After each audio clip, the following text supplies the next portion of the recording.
Hello বন্ধুরা, আমাদের আজকের গল্পটি পাঠিয়েছেন সুফিয়া নামে আমাদের এক বন্ধু, কিন্তু তিনি তার গ্রামের নামটি প্রকাশ করেননি। আমাদের আজকের গল্প সুন্দরী মহিলার খাটের নিচে পিশাচ। তাহলে চলো শুরু করা যাক। আমার নাম সুফিয়া।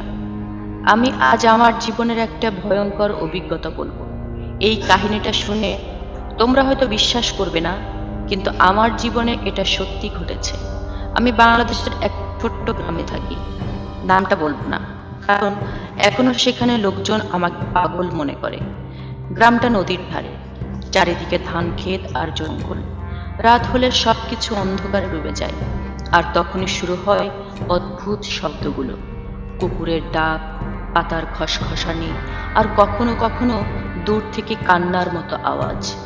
আমার জীবনটা সাধারণ ছিল, কিন্তু স্বামীর মৃত্যুর পর সবকিছু বদলে গেল। এখন আমি সেই রাতগুলোর কথা বলবো, যখন খাটের নিচে একটা পিশাচ লুকিয়ে থাকতো আর প্রতি রাতে আমার সাথে সহবাস করত। এটা কোনো গল্প নয়, এটা আমার নরক। আমি জন্মেছি এই গ্রামেই। বাবা ছিলেন জেলে, মা ঘর সামলাতেন। ছোটবেলা থেকেই আমি শুনতাম গ্রামের বুড়োদের মুখে ভূত প্রেতের গল্প। নদীর ধারে একটা পুরনো কবরস্থান আছে, সেখানে নাকি পিশাচরা ঘুরে বেড়ায়। লোকে বলে যারা অকালে মারা যায় তারা ফিরে আসে। আমি তখন হাসতাম, কিন্তু এখন বুঝি সেগুলো সত্যিই ছিল। আমার বিয়ে হয়েছিল 18 বছর বয়সে। স্বামীর নাম ছিল রহিম। সে ছিল শক্ত সামর্থ্য, গ্রামের বাজারে দোকান চালাতো। আমরা সুখে ছিলাম, দুটো ছেলে মেয়ে হয়েছে। কিন্তু একদিন নদীতে ডুবে মারা গেল রহিম। ঝড়ের রাতে মাছ ধরতে গিয়েছিল, আর ফিরে আসেনি। গ্রামের লোকে বলে নদীর ভূত তাকে নিয়ে গেছে। আমি বিধবা হয়ে গেলাম মাত্র 25 বছর বয়সে। বিধবা হওয়ার পর জীবনটা কঠিন হয়ে গেল। গ্রামে বিধবাদের নিয়ে অনেক কুকথা। লোকে বলে তারা অভিশপ্ত।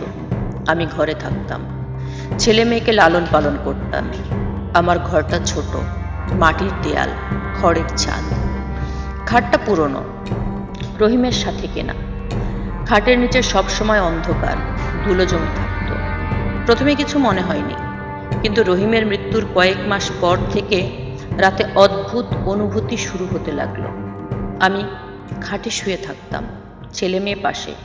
হঠাৎ মনে হতো খাটের নিচে কেউ আছে। শ্বাসের শব্দ, হালকা। প্রথমে ভাবলাম ইঁদুর, কিন্তু না, এটা অন্যরকম। রাত গভীর হলে আমার শরীরে একটা ঠান্ডা স্পর্শ, যেন কারো হাত। আমি চমকে উঠতাম, চারিদিকে তাকাতাম, কিন্তু কিছুই দেখতে পেতাম না। এক রাতের কথা, বাইরে বৃষ্টি পড়ছে, ঝড় উঠেছে, ছেলে মেয়ে ঘুমিয়ে পড়েছে। আমি শুয়ে আছি চোখ বন্ধ। হঠাৎ খাটের নিচ থেকে একটা গোংরানির শব্দ পেলাম। আমি উঠে বসলাম, হারিকেন জ্বালালাম, খাটের নিচে তাকালাম, কিন্তু কিছুই নেই, শুধু ধুলো আর ছায়া। কিন্তু যখন আবার শুনলাম, তখন অনুভব করলাম একটা অদৃশ্য হাত আমার পায়ে স্পর্শ করলো। ঠান্ডা, কিন্তু জীবন্ত। আমি চিৎকার করতে চাইলাম, কিন্তু গলা থেকে আওয়াজ বেরোলো না। সেই হাত উপরে উঠতে লাগলো, আমার পায়ের গোছা, উরু, তারপর তারপর আমি শিউরে উঠলাম। এটা কোনো হাত নয়, এটা অন্য কিছু, পিশাচ। আমি জানতাম, গ্রামের গল্পে এরকম শুনেছি, বিধবাদের সাথে পিশাচরা খেলা করে। সেই রাত থেকে শুরু হলো নরক। প্রতি রাতে সে আসতো, খাটের নিচে লুকিয়ে থাকতো দিন পর। রাত হলে বেরিয়ে আসতো। প্রথমে শুধুই স্পর্শ, কিন্তু ধীরে ধীরে সেটা বাড়তে লাগলো। আমি অনুভব করলাম একটা অদৃশ্য শরীর আমার উপরে চড়ে বসেছে। ঠান্ডা, কিন্তু গরম নিঃশ্বাস। সে আমার সাথে সহবাস করত, যেন সে আমার স্বামী। কিন্তু এটা কোনো ভালোবাসা নয়, এটা ছিল যন্ত্রণা। আমার শরীর জ্বলে যেত, কিন্তু মুখ থেকে চিৎকার বেরোতো না। সে আমাকে নিয়ন্ত্রণ করত, আমার মনকে। সকাল হলে সব স্বাভাবিক, কিন্তু আমার শরীরে চিহ্ন থাকতো, নীল দাগ, কামড়ের চিহ্ন। আমি লুকিয়ে রাখতাম, কাউকে বলতে পারতাম না। গ্রামের লোক বলবে পাগল। দিন যায়, রাত আসে, আমি ভয়ে কাঁপতাম। একদিন গ্রামের কবিরাজকে বললাম, সে বলল, তোর ঘরে পিশাচ ঢুকেছে, রহিমের আত্মা নয়, অন্য কিছু, নদীর কবরস্থান থেকে এসেছে। সে আমাকে তাবিজ দিল, কিন্তু কোনো কাজ হয়নি। রাতে সে আবার এলো, আবারও, এবার আরো ভয়ঙ্কর। কিন্তু অনুভব করলাম তার চোখ লাল, জ্বলন্ত। খাটের নিচ থেকে সে উঠে এলো, অদৃশ্য কিন্তু অনুভূত। সে আমার গলা চেপে ধরল, তারপর শুরু করলো তার খেলা। আমি যন্ত্রণায় কাঁদলাম, কিন্তু সেই যন্ত্রণার একটা অদ্ভুত আনন্দ মিশে গেল। না, এটা পাপ। আমি নিজেকে ঘৃণা করলাম। গ্রামের নাম ছিল কালীগঞ্জ, নদীটা ছিল পদ্মা, কিন্তু আমাদের অংশে সেটা ছোট শাখা। চারিদিকে বাঁশঝাড় আর রাতে কুয়াশা। আমার ঘরটা গ্রামের শেষ প্রান্তে, কাছে কবরস্থান। রহিমের কবরও সেখানে। আমি ভাবতাম হয়তো রহিম ফিরে এসেছে, কিন্তু না, এটা অন্য। এক রাতে সে আমাকে বলল, হ্যাঁ বলল, তার গলা ছিল গর্জনের মতো, কিন্তু মনে শোনা যায়, আমি তোর সাথে চিরকাল থাকব, তুই আমার। আমি চিৎকার করলাম, কে তুমি? সে বলল, আমি পিশাচ, নদীর অভিশাপ। তোর স্বামীকে আমি নিয়েছি, এখন তোকেও নেব। ভয়টা বাড়তে লাগলো। আমার ছেলে মেয়ে অসুস্থ হয়ে পড়ল। তারা বলে রাতে খাটের নিচে কেউ কাঁদে। আমি তাদের অন্য ঘরে শোয়ালাম, কিন্তু সে তাদের কেউ ছুঁয়ে দিল। একদিন আমার মেয়ে বলল, মা, রাতে একটা কালো ছায়া আমাকে ধরেছে। আমি ভয় পেলাম। সে শুধু আমাকে নয়, আমার পরিবারকেই নেবে। আমি গ্রামের মৌলবীকে বললাম। সে এলো, কুরআন পড়ল, কিন্তু রাতে সে আরো রাগী হয়ে ফিরল। এবার সহবাস নয়, যন্ত্রণা। সে আমার শরীর ছিঁড়ে ফেলতে চাইল, রক্ত বেরোলো। সকালে আমি দুর্বল কিন্তু জীবিত। একটা রাতের কথা বিস্তারিত বলি। বাইরে চাঁদ নেই, অন্ধকার। আমি খাটে শুয়ে আছি, হাতে তাবিজ। হঠাৎ খাট কাঁপতে লাগলো, নিচ থেকে হাত বেরিয়ে এলো, লম্বা নখ, কালো চামড়া। এবার সে দৃশ্যমান। আমি দেখলাম তাকে প্রথমবারের মতো।